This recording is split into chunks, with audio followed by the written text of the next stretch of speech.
Chapter 5. Sian looked to Mark sitting opposite her. Her safety net to pulling the plug for a fortnight was now over, and her fantasy was now manifested in front of her. A living, breathing, talking man. She knew what she wanted, but also did not know what she wanted. In her pulling the plug fortnight, she'd considered what she wanted and how to get it, and now it was crunch time. Mark smiled, took a sip, and beckoned her to come closer. She leant forward. Mark looked left and right, as if he was worried about spies. Then said in a conspiratorial tone, "Relax. I don't bite. Unless you ask nicely." He leaned back with a thumbs up. "Perhaps a relaxation exercise will help. I know a good one. It's based on ancient teachings by gurus from the East, I think. Want to try it?" Sian nodded and wondered if she'd met one of those crazies from the internet she'd worried about. Sian wondered how she could escape without upsetting him. Fear in her head would otherwise end up in his freezer. Her paranoia was starting to fire up its engines when she tuned back into Mark's lesson in some guru wisdom. "The first thing we have is the moves. Follow me. They are based on the spirit of the element.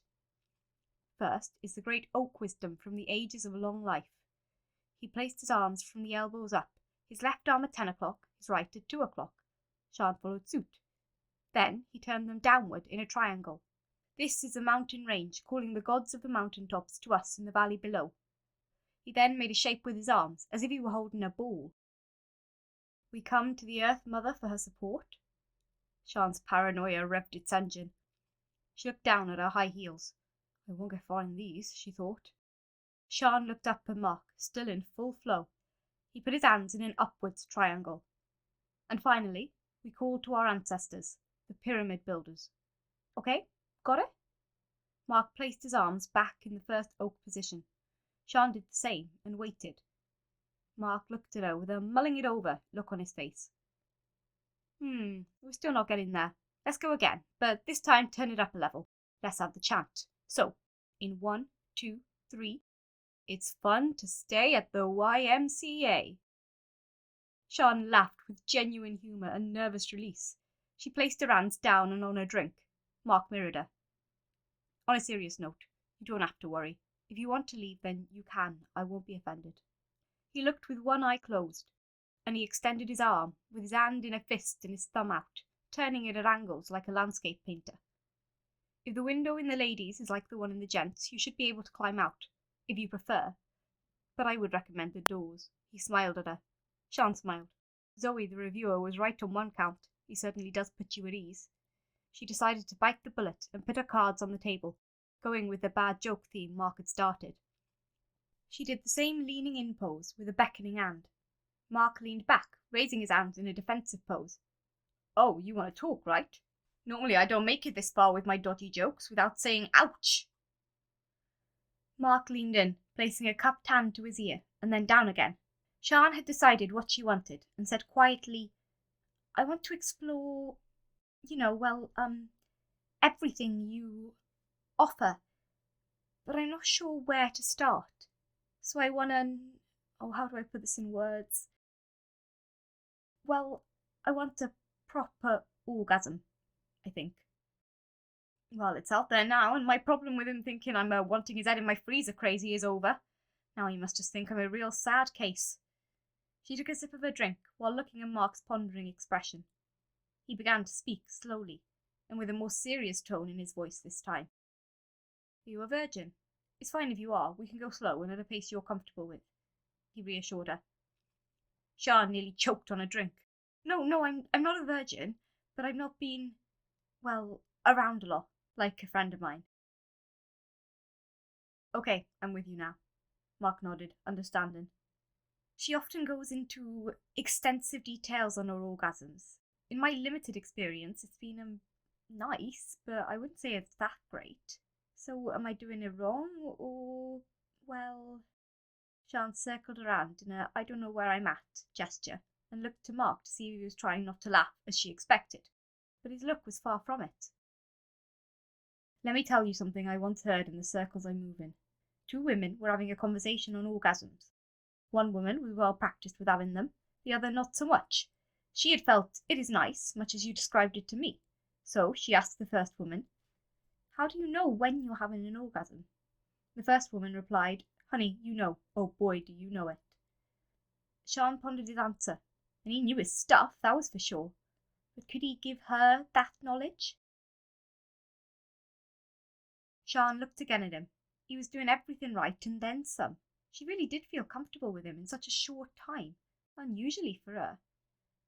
But would that comfortable feeling last to the next stage? The butterflies on both sides were now fluttering as if there were no tomorrow. Mark took a deep breath and continued. I can certainly help you explore, as you put it, proper orgasms, but I'm probably talking myself out of work here. But it would be against my nature not to tell you about other means to achieve what you want without my services or with the aid of any male input. For me, it's about the best for my clients. They come first, before profit. Mark placed his face in his hands, laughing. So did Sian. She couldn't help herself. I can't believe I did that. There is me doing the full sensitive concern bit, and wham! Oh boy. You're doing fine, Sian reassured him. Mark smiled a thanks. I can recommend a good book on the subject of self-love. It's called something Man in the Boat. I can Google it up. Or we can visit one of those adult shops. On the outside, we'd appear as the couple looking to add some spice to our love life. I have some experience with the range they offer. I may not have the right plumbing to give a full review of what each product can do, but I've been around those that have. That did it for Sian. She was sitting here with this man, trying his best to help her get what she wanted. And a fortnight ago, she started this ball rolling. So she was now in for a penny, so why not go in for a pound? If anyone was going to help her obtain what she wanted, it would be this man. Sian decided to channel her inner Emma. She finished her drink and stood up. Okay, I'm sold. Let's see what you've got. I'm on the clock here. Mark stood also and held his hand out to Sian. She happily took it, and they started to make their way to the exit. Mark raised his other hand, making eye contact with Errol, and called over. Sian ankurin wo nigbami. Errol laughed and waved back. Any time, brother, Errol replied. As they left the bar and walked across the car park to the main part of the hotel, Sian wondered what Mark said to Errol and in what language. She asked, What did you say to the barman? Errol, oh, I just thanked him and goodbye. You know him? Yes, a little. I've been staying here a few nights, on that other business I was telling you about. The past few evenings had been quiet, so we got chatting and got on like a house on fire. What language were you speaking in? Yoruba. It's a West African tongue spoken in the Yoruba religion around Nigeria, Togo and Benin areas. Wow! I knew your profile said you spoke a few languages, but I thought it would be the regulars like French, Spanish and the like. Mark opened the door at the hotel reception for her and chuckled. I do speak French, mon chéri. My Spanish is basic, my Italian is better, but they're close. But I don't speak Yoruba. But, okay, you got me. I'm really confused now. A great teacher and mentor of mine once told me something. If you talk to a man in a language he understands, that goes to his head. If you talk to him in his language, that goes to his heart. It's something I live by. I don't speak Yoruba, but Errol does, and he's been giving me great service over the past few days. So I looked up a few Yoruba phrases. Thank you, goodbye, nice day, that sort of thing. I may not have long chats with his heart. Doing it shows respect towards a person in the effort of learning a few words. Plus, I get extra toast in the morning. Sian chuckled. She was so engrossed in Mark's story she'd been walking on autopilot and not realised where she was. Now, at the door of the hotel room, she fought the urge to run from the open door Mark presented to her. Sian took the plunge and walked into the room. Mark followed her, closing the door behind them. Mark put the room keys down and his wallet, loose change, phone and other personal items on the table built into the room's wardrobe. Sian walked over to the bed and placed a bag on the bed. Mark walked up behind her, asking, You okay? She nodded, then felt strong hands gently but firmly hold her waist and draw her close from behind. She let herself be drawn in, and as she felt his breath on her neck, the smell of an almost freshly cut wood with an undertone of some blend of spices, the fragrance of his aftershave, and the hint of the beer he had just drunk, hit her nostrils. Some deep down, primeval muscle memory instinct took her over and pushed her rear onto his groin area. She could feel the warmth of his body, and her own body responding in kind with masculine muscle memory, preparing with hardness ready for coupling. Part of her body also started to prepare. She could feel dampness between her legs and her nipples pressing on her strapless bra. But another part of her body was invoking the fight, flee or freeze response, the freeze currently in the lead. Strong arms encircled her body. The deep down primeval muscle memory instinct responded by leaning her head to the right, exposing her right shoulder and neck. She then felt an exploration of pleasure, warm lips on her shoulder. She gasped as he continued to kiss her up the shoulder towards her neck. The strong arms moved up from around her waist to the underside of her breasts and around to the top of her arms. Sian was lost in the sensations, almost overwhelming her, when she felt a flutter going down her legs and a softness on top of her feet. She realized that the softness was from her dress falling, skillfully removed by Mark. The freeze response was now starting to lose ground to the flight response. Her now nearly naked skin could feel the slight coldness of the air, just as the pleasure from the warm kisses reached the top of her shoulder. The large hands, with all their fingers, had now become 2 fingers, and were slowly working their way down the outside of her shoulder blades towards her spine.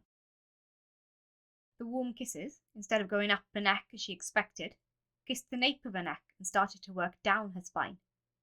2 new sensations registered in her brain. The first was more weight on her feet, and her nipples feeling the same mild chill as the rest of her skin. The new sensations were soon computed by her brain, in the realization that her bra was now resting on her feet on top of her dress. She was all but naked and exposed in front of this man, a virtual stranger, and he was holding her, controlling her. That was the rocket fuel her flight instinct needed. She climbed onto the bed, shouting, "Stop! Stop!" In her panicked state, she grappled with the Highwayman's Rest chain logo bedthrow, trying to unsuccessfully cover herself and shield from her attacker. From inside her panic state-controlled body, her logical side looked on with concern for Mark. The poor guy had a look of sheer horror on his face as he backed off with his hands in the open, disarming posture. Her logical side fought to regain control. Mark backed off into the bathroom and emerged, walking backwards, holding out a complimentary bathrobe as her logical side regained control of her body. "Mark, it's okay. I understand. I'll wait outside the door until you can get dressed.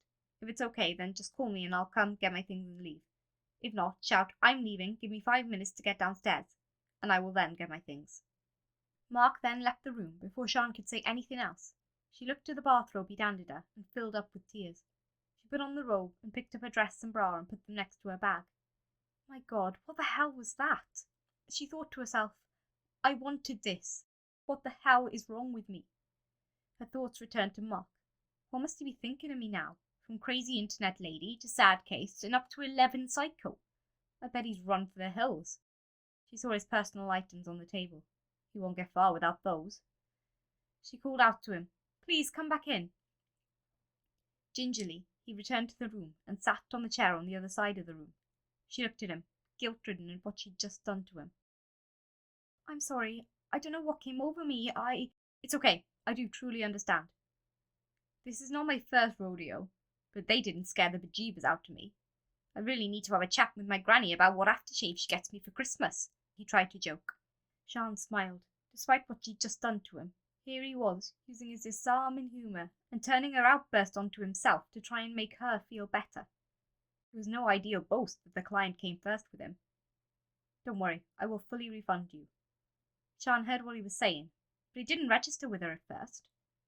"No, you will not. You fulfilled all you were supposed to, and then some. You will certainly not refund me. That's the least I can do," Sian insisted. "But you didn't get what you wanted." Mark waved his hand. Sian held up a finger to continue the argument, but Mark beat her to the point. "How about this? We tried, well, but instead we reset the clock, and I offer you the boyfriend experience." "Boyfriend experience?" Sian asked. "Yes, does what it says on the tin. In a nutshell, it's all the benefits of a date night without the baggage, or the end result, unless it's part of the package." Sian nodded sagely. "Let's do it." Mark pointed at the hallway. "I'll wait there until you're ready." Mark collected his personal items and left the room. Sian sighed and got dressed and went to the bathroom to prepare for her date. She found Mark waiting for her in the hallway. He crooked his arm out and offered it to Sian. "My lady?" Sian did a small curtsy before they walked to the lift to head down to the hotel lobby. Sian shivered a little and circled her arms around herself. "Cold?" Mark asked. Sian nodded as they walked outside, back into the car park. I don't get it. It's a warm night. You're in mild shock from... He pointed up at the room. He stopped by an old grey Ford Focus and pulled out his key fob, and the indicator lights on the Ford Focus flashed while Mark opened one of the back doors. Try this on. It should be around your size. A friend of mine left it behind, but I'm sure she won't mind you borrowing it. Mark gave her a beige-coloured woman's cardigan. Sian thanked him and put it on. The softness surprised her. This was not from some cloned store chain, but it was, for sure, very expensive. This theory was backed by the rich citrus smell coming off it, the owner's expensive perfume. Sian looked at the old grey Ford Focus as Mark relocked it. Not what she expected he'd drive in his line of work. To me, a car is just something to get from A to B. I'm a man of modest needs. I play bang roulette. I buy a car on its last legs, but still road legal, for a few hundred. Then, when it comes up for its MOT, if it costs more to fix than I paid for it, I scrap it. I have the advantage of no loan repayments, not having the catch-22 problem of having to fix major breakdowns. And if it gets clamped, they can have the keys. If I do need a more appropriate means of transport for my line of work, I have colleagues with Porsches, Ferraris, and occasionally something 4x4-esque for days in the country. I can rent it for the day or the weekend to help with their running costs. Oh, said Sian, wishing he didn't have these Jedi-like powers. They were unnerving. Hungry? Mark asked. On the suggestion, Sian realised how hungry she was. She'd not eaten before the meeting, and the roller coaster of emotions must really burn calories. I'm ravenous. I could eat a horse, Sian replied. I can arrange that. She playfully slapped him as they re-entered the bar and went to the "Please wait here for service" sign for a server. Mark leaned over and whispered in Sian's ear. Remember, there's no emotional baggage or need to impress. No first date rabbit dining. Fill your boots, and this is on me. No argument.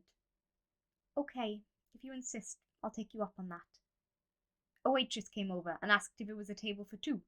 They confirmed this, and she led them to a table and presented them with menus. Looking for ideas for your place? Mark asked. How do you do that? Sian was not letting his Jedi-like skill go this time. Do what? Know what I'm thinking, Sian replied. I saw you looking around the restaurant with more than just passing interest. There's nothing out of the ordinary, so it must be with a professional eye looking for ideas. I took a guess and thought it was more probable to be an eatery, a hotel, or both, or that you were an interior designer. Wow, you got it in one. It's a B&B about an hour from here. Always looking for ideas. I don't get out much. Mark was listening while eating some of the hors d'oeuvres the waitress had placed on the table, doing his Sherlock Holmes impression to prove he was not a Jedi. He laughed, then coughed, then gagged and stood up, fighting for breath. Sian, with dawning horror, realised he was choking. She jumped up and ran around to Mark's side of the table. By now, he was clutching the edge of the table, trying to stay upright, and his lips were going blue.